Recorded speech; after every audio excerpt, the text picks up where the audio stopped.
Welcome, Ravens. I'm your host, Morrigan Raven, and you're listening to Raven's Ramblings. Episode 3, Unrealistic Expectations. Following on from my last podcast, I wanted to discuss something that relates to the last topic, as I believe it is ruling our lives as much as those labels in our clothing. And that is the unrealistic expectations that we have thrust into our faces and even peripheral vision pretty much every day of our lives, and how they are having a damaging effect on our well-being and mental health. So many of us on a daily basis have a difficult time with positivity. And when I say that, I mean positivity as a whole, with busy lives, a current global pandemic, family commitments, work, coping with illnesses, homeschooling, stress from long hours, finance issues, and all sorts. Oh, and let's not forget the surprise issues like the car breaking down. Is it any wonder that on a day-to-day basis we find it hard to see something good and positive, that we struggle to be upbeat or count our blessings? Let's face it, I'm sure we would all like to be on an island retreat in a warm country, sipping refreshing drinks, dipping in the local pool and doing yoga on the beach, eating gourmet food and watching the sunset over calm waters with the one we love. But life just gets in the way. After all, those types of things are reserved for the holidays that we work hard the other 50 weeks of the year to pay for. Life is busy. We all have different things that need to be achieved in a day, and everyone has their own cross to bear, if you will. So why does there need to be a multitude of other things paraded in front of us just to add to that pile? I mean, life literally has a way of smacking you down even on the best of days. You know, the ones where you've decided that you're going to be super productive, only to find out one of the kids is sent home ill from school and you've got to forget any plans you've made.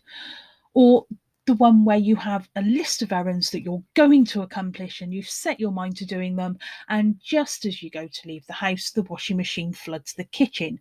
So instead you spend your day with a mop in your hand. All these things are sent to try us, and let's face it, we are not all blessed with the patience of a saint. So do we really need any more pressure adding to our mounting loads?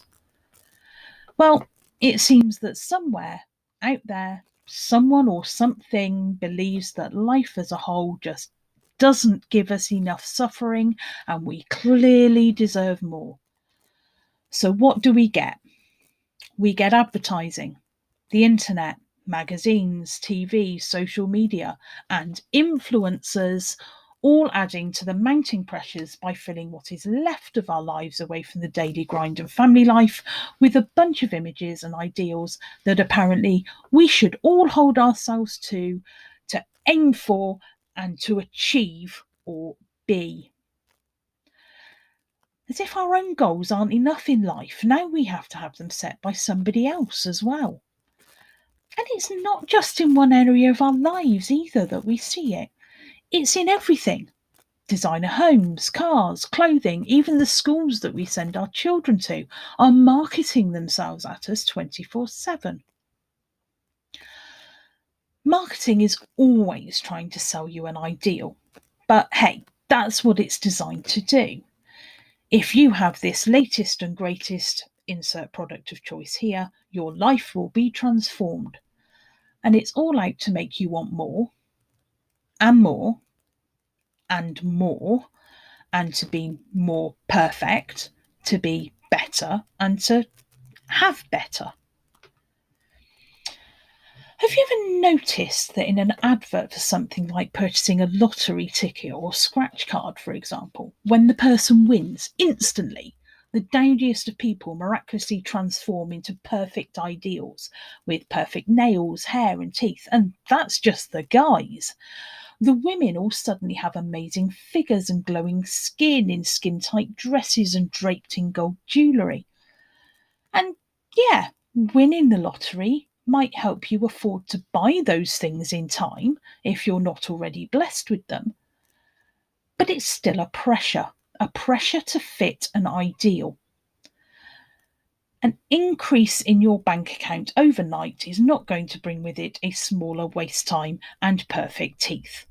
Those things take time. But it's the impression that it gives off that this is what your life will be like if you win, and we're all sucked in by it. But we're not completely daft.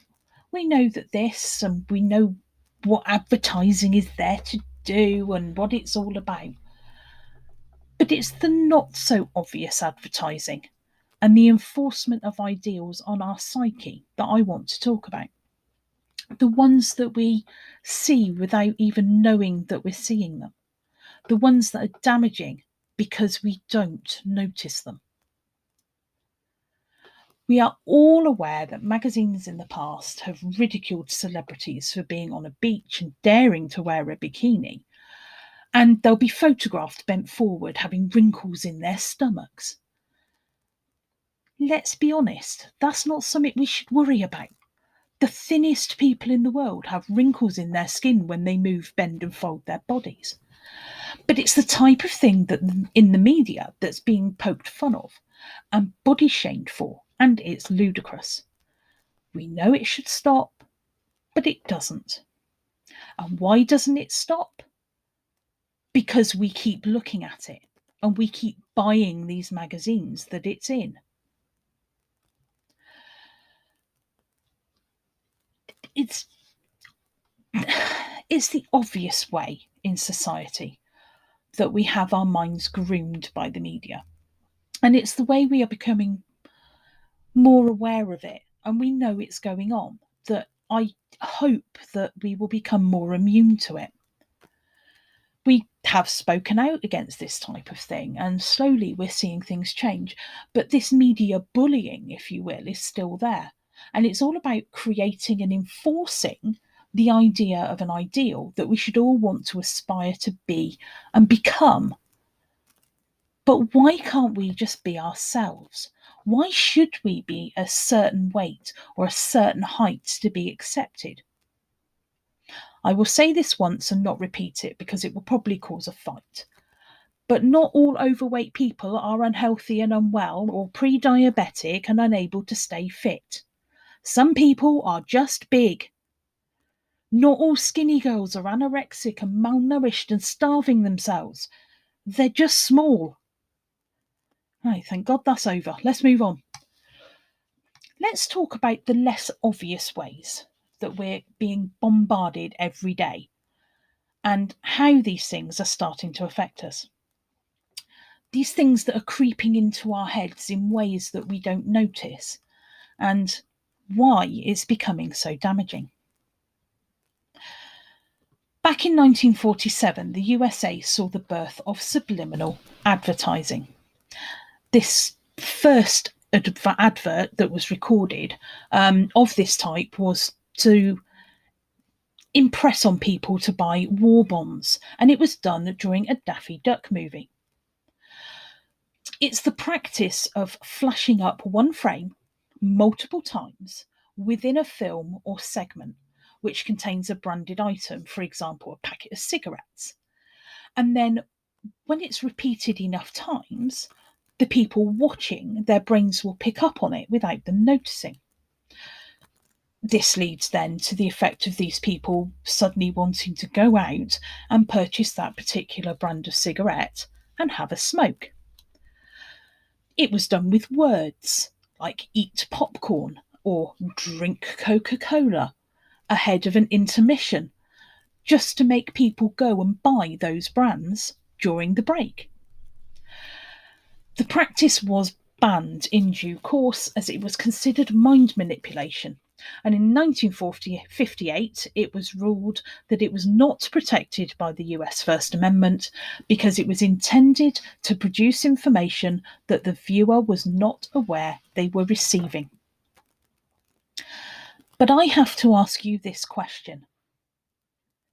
Did it really stop?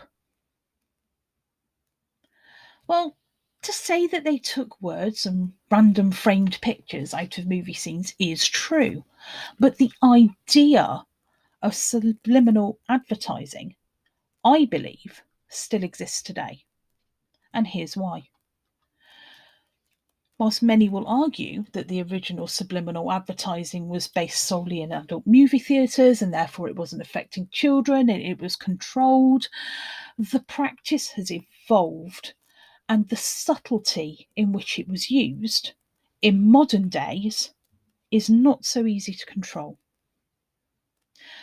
Gone are the days where there was one TV in a household. Nowadays, households have potentially one in each room, even one in their cars. Young children have handheld devices which, could be potentially lethal when it comes to advertising. We're living in an age where over 95% of the current UK population from the age of 6 has an access to an average of 5 media-based screens a day, and that's just in the home. You've heard of targeted advertising. Well, this is often believed to be the practice of advertising at peak times to hit the most amount of people. But what it actually does is target adverts to hit the largest amount of the most impressionable people. How many times after 6 p.m. do you see a children's toy advertised on TV? Well, you don't. Toys and games are advertised during the times when children are watching for the greatest effect. When it comes to Christmas, do you look at toys to buy for children in your family? Or do you wait for the children to tell you what they want? And don't they always want the latest trend or the greatest craze toy? Well, that's because in the run-up to Christmas, the segments between children's programmes are flooded with adverts over and over and over again for the same thing. So even if the child isn't actively watching the advert, they're being subconsciously affected by it until they believe that they have to have it. And then they go away and pester their parents about it until they get it, regardless of the monetary cost. In the same vein, adult infomercials are the same. Get this product for only $19.99, repeated 15, 20, 25, 30 times in a 25-minute period until it becomes a voice in our head telling us that it's a bargain and we must have it. After all, we've all grown up being told that if you're told something often enough, you'll start to believe it, right? And now it's starting to be in this form of imagery. Even more nowadays with the birth of so many social media platforms. I heard someone say the other day that the new TikTok platform has become the biggest centre of online bullying. It's like we're just putting ourselves out there to be judged and put down by people who have absolutely no idea who we are and have no relevance to our lives. If I believed half the stuff I was told growing up through all the years of bullying, I wouldn't be who I am today. And I would have stuck myself in a call centre believing I only had a face for radio. I certainly would never have put myself on YouTube. We are all completely aware of the perfect images of celebrities that are all over the media and the amazing images of their houses and holidays. These images alone are enough to cause us to look at our own lives and wish for more and want better. Exactly, by the way, what they are aimed to do. But we also have to look at the darker side of what these images have led to over the years. Going back to my podcast about clothing sizing and where it all began, I suppose starts to sow the seeds for the images of today, back when mail order catalogue shopping became one of the new exciting ways to shop. Now it's just all online. Think back to what I said about how some of those early sizes don't even have a modern day equivalent. Think about what women's bodies were perceived to look like and how those pictures and drawings for advertisements would have been. Let's take a little step back. Let's go on a backward step into history and just look at something around the images of women over the years. But I'm not going to go too far back or into too much detail because we will literally be here all night. But I want to take you back to the good old year of 1933, the birth year of one of the most famous female cartoon characters, the birth of Betty Boop. Now, despite the comparisons that have been made between this cartoon image and Marilyn Monroe, she was not, in fact, the inspiration for the image. Thank God for that, because in 1933, Marilyn Monroe was 7 years old. No, Betty Boo was the overly sexualized version of the popular 1920s singer and entertainer Helen Kane. Now, Helen Kane was not to the same proportions in any way, which is kind of obvious, as Betty Boop. And even considering that less than 50 years prior to 1930, women were stuffing their natural bodies into corsets to get somewhere near that tiny waistline. But Betty Boop was drawn to the extreme. And yeah, you can say we're used to that kind of imagery in cartoons. But then it moved into our children's toys. Malibu Barbie. Remember that one? The original Malibu Barbie was taken by a scientist, and the proportions were made as if she was a real person. The results came back that she would have been 7 foot tall with double G breasts and a waistline so tiny she would never have been able to support her own upper body weight. Yet we gave this to our children. We gave them this image on a daily basis, and they dressed it and they believed that's what we should be. We reinforced it by buying 2 or 3 different Barbie dolls. So we need to work out and see how these extremes translate into our real lives. And I'm going to go back and look at this through the eyes of fashion houses, where our body image in its basic form is defined. When artists and designers sketch outfits, their ideas are proportioned to the extreme. Tiny waists, elongated necks and limbs. Just go and have a look on Google and you'll see what I mean. And okay, yeah, you can say they're just drawings. But those drawings are the inspiration for the clothes and give the designer an ideal of what they're trying to achieve, what they see in their mind's eye, if you will. This is why for so long models in the fashion industry have been waif-like in their figures and very, very tall. It's all to fit this ideal image in a designer's head and then onwardly portraying that image when the designer's clothes hit the runway. You move from there, from the world of the designer fashion brands, where the trends are then taken and changed a little bit and manipulated and move into the high street stores. And this is where I feel subliminal advertising still exists in a massive way. When these new fashions filter down, yes, they've been changed a little here, altered a little there, and sometimes it's in respects of their fabric types and embellishments to make them easier to mass produce. And like designer brands, these clothes then need to be marketed, photographed on models, advertised. Oh yeah, and photoshopped. Photoshop is, in my opinion, one of the worst pieces of software to ever exist. Not because what it does or what it was designed for, what it was designed to do, but because of how it has been used over time and what it has eventually become. Closely follow that in more recent years with the birth of social media, by all the filters. All these filters so easily available to anyone with a phone, which, let's be honest, is most of the population across the globe. Filters and Photoshop have become our default setting.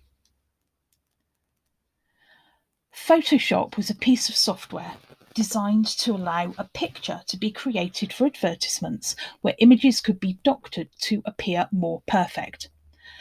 Now, if you're looking to take a picture of the outside of a house to sell it as an estate agent, you're going to want to get the best picture you possibly can, and a neighbour's bin or skip is not going to give you the right impression. So You Photoshop it to remove those from the image. This was the true intention of the software, perfecting images that needed to be perfect for a specific reason. You wouldn't want to be photographing your pedigree pooch to advertise for stud, only to have a picture of what it had just left on the lawn within the shot. Or a picture of that world-class Ferrari with what the bird left on it last night. But photoshopping took a nasty turn and has started to get out of hand.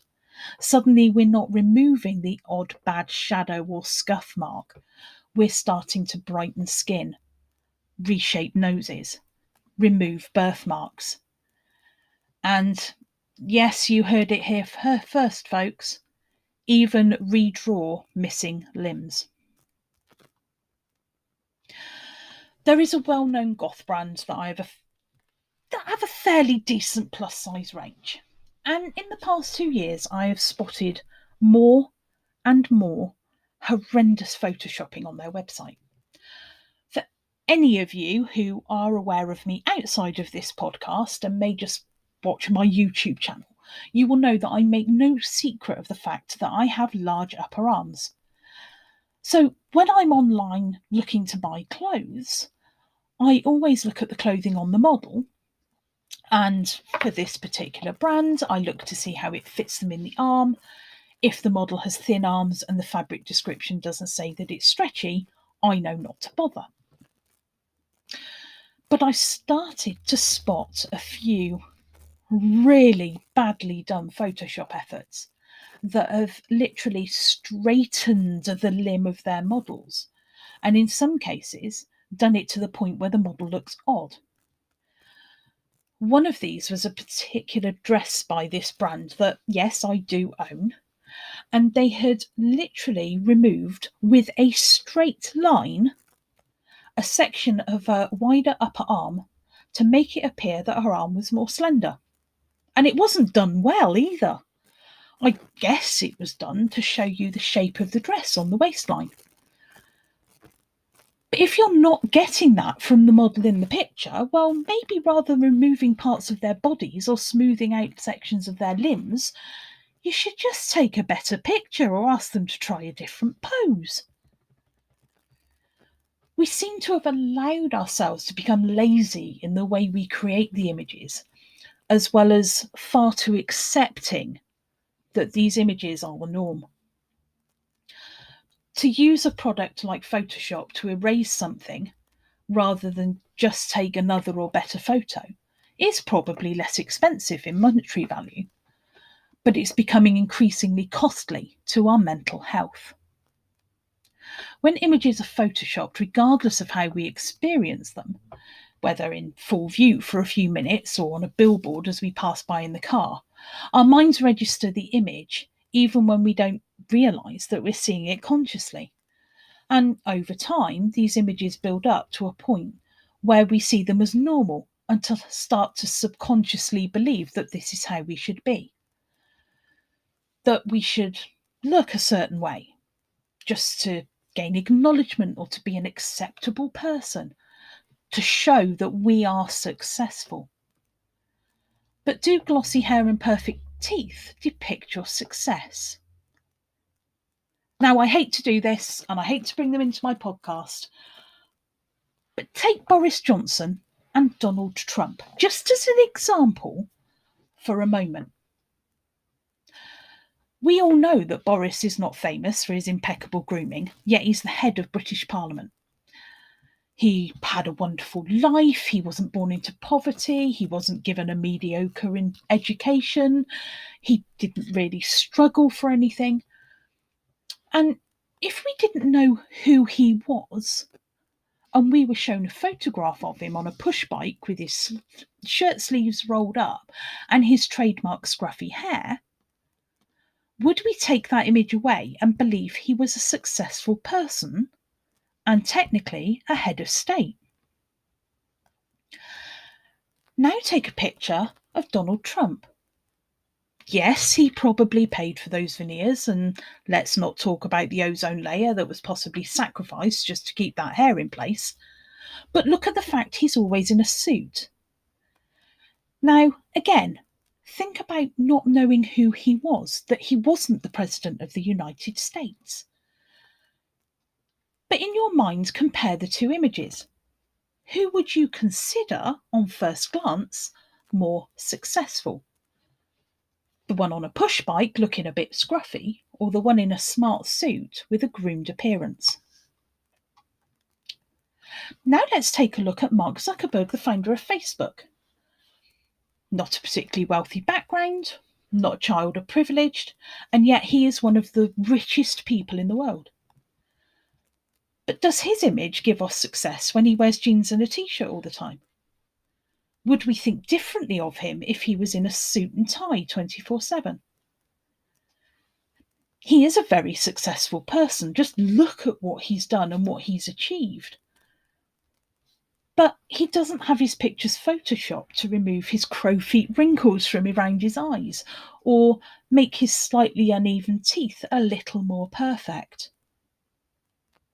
And why? Well, I almost hate to say this as much as I hated to put Boris Johnson and Donald Trump in my podcast, but it's because they're men.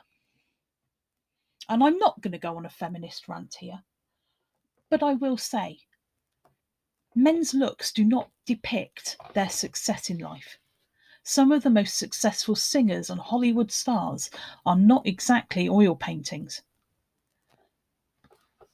But what if they were women? Beyonce, the Kardashians. Show me one of those that has had a picture in the media that hasn't been airbrushed or doctored at some point in their lives to make that picture a little bit more perfect, just so as it matches their level of success. Even in this new era of feminism and being woke, my God, how I hate that term, for women, anything less than perfect is deemed not acceptable when it comes to drawing conclusions about their success. Don't believe me? Have a look at Susan Boyle. Go and Google what she looked like on her first ever performance on Britain's Got Talent to what she looked like on her last performance on that show. And then look at pictures of her today. Her voice hasn't changed. Her raw, amazing talent for opera hasn't changed. Yet her image has been primped, preened, polished with makeup and airbrushed media photos to make her acceptable as a singing success. Why?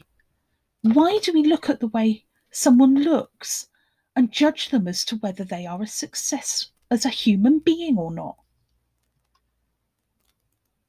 And this not only filters down into our everyday lives, but it also starts to filter into subcultures where some of us like to sit our fashions, and then we're judged all over again. It's as if we are being told all day, every day, that you can only be successful if you have long flowing hair that's washed in the scents of an exotic rainforest whilst you bathe in a stream surrounded by baby animals and dancing fish. Hey honey, I'm sorry to burst that bubble, but we are not all born in a Disney movie. Please don't get me started on that subject. And let's not ignore what our generation has become. We've become people who enjoy spending time watching these perfect celebrities and perfect people in their perfect lives in reality TV, waiting for them to fall flat on their face or say the wrong thing just to cause a catfight on national TV, just for our entertainment and make us feel good for a while. But if you actually sit back and look at some of these programs where scenes have been created for entertainment purposes, and the horror stories that have come out about these things where people have been driven to suicide, we can almost draw a comparison to the barbaric sports such as dogfighting, bullfighting, and hunting of old. And we watch these things to try and make ourselves feel better, but the feeling doesn't last. But I digress. Yes, the Raven has rambled. Let's get back to where we were. The pressure of perfection that is placed on us every day in the media and force fed to us by celebrities who turn into influencers. Is there really any wonder that as a nation our mental health is taking a battering? With famous people endorsing pointless products with the aim to make us believe that by spending £25 on a box of specialty, it will give us a figure like theirs in a matter of weeks and make us look 10 years younger. Do they truly think we believe it? Most of us, if we sat and thought about it for more than a few nanoseconds, would see it for what it is. But it's the repetitions of these images and the endorsements in quick successions in situations where we're just trying to do other things and rush around with our daily lives that subconsciously get into our minds, start us believing that we're not good enough in the way we are, that we won't be successful unless we're slim, that people won't deem us worthy as people unless we have immaculate skin and hair, all whilst trying to afford the latest gym wear to take the kids to school. And I guess it's not our fault. We don't go out of our way to look at the ways our lives could be better in general. Most of us just want to get through the day, come home to our loved ones or our pets, and enjoy hobbies that we want to enjoy and live how we want to live. Not to have our lives invaded and berated by people who, in all honesty, have no bearing on our day-to-day life. Most of the population have a social media account that allows us to post videos or pictures in one form or another. How many of us take pictures without makeup, without brushed hair, and then post them potentially for thousands of people to see? We may post the odd picture of us with messy hair and no makeup, but it's all carefully planned along a worthy activity, such as painting and decorating, or playing with the kids doing arts and crafts, or posting that sweaty looking post-workout photo, proving to the world that we're worthy because we did 50 squats this morning in our celebrity endorsed gym gear. Seriously, when did we become obsessed with having to prove we'd been to the gym or eaten something that wasn't a microwave meal? What's next? Proving we've been to the toilet in the morning? Another area that you can look at this is the pressure on children to go to higher education and get degrees from the day they start school. Postgrad degrees proving their worth so that when they go out into the big wide world, they can be the best and be rich before 30. We're pushed into out of school pursuits to make us great dancers or gymnasts or archers, to make us interesting or give us an edge over somebody else. We are held to a standard of images where even now a 30-year-old guy in a suit with a fresh haircut is automatically perceived more successful than a 40-year-old tattoo-covered bald guy. Yet the former may work for $20,000 a year as a bank clerk, and the other be his own boss and have a net worth of $500,000.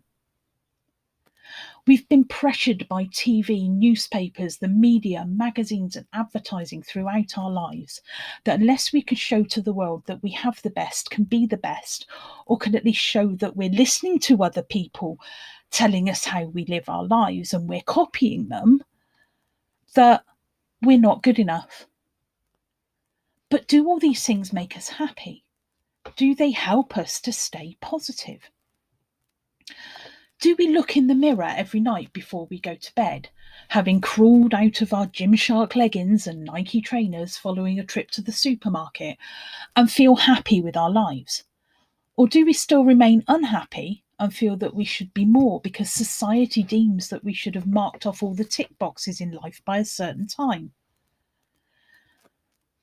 We still talk to young women and ask them when they'll get married and when they'll bear children.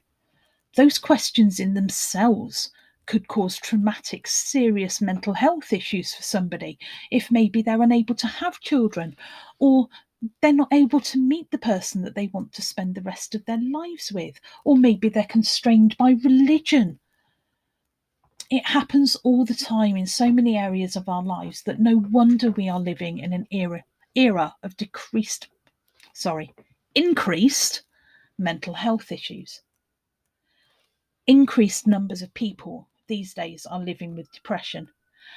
Children are being bullied to the point where suicide rates in preteens and teenagers is at an all-time high. When I took the dive into social media, I hated the word influencer, and don't get me wrong, I still do. I wanted nothing to do with it. I still don't. I detest the term. Who am I to tell you what you should and shouldn't do? Why should you go out and buy something that I've bought?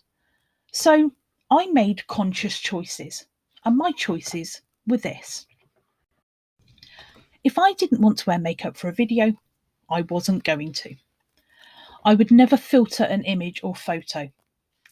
Yes, I have edited a photo from colour to black and white, or blurred out a background to put focus on something else, but I have never filtered, photoshopped, or removed anything from an image. I was never going to use wording that would make someone feel that they had to do what I did or buy something I had. That I would be honest and informative when reviewing things to allow people to be aware of good and bad products, good and bad brands, and to allow them to draw their own conclusions. And that I would never belittle or intentionally put anyone down for doing their best. And in my heart, I feel I've done this, or at least I've tried my hardest, and I can honestly say I'm pretty proud of what I do. Even in subcultures, there are pressures to be a certain size, like certain brands, or watch certain types of movies, to succumb to peer pressure rather than stand apart and have an opinion, however unpopular.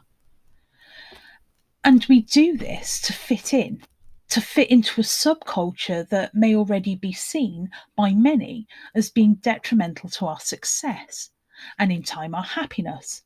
After all, who can get a successful job with brightly coloured hair, piercings and tattoos? Well, I did, and I held on to it. Has it always been easy? No. Have I fought many times to prove I'm as good, if not better than others at what I do? Yes. And will I probably continue to have to do this until the day I retire? Yes. Because I am fighting with the images of normal happiness, the images of normal success.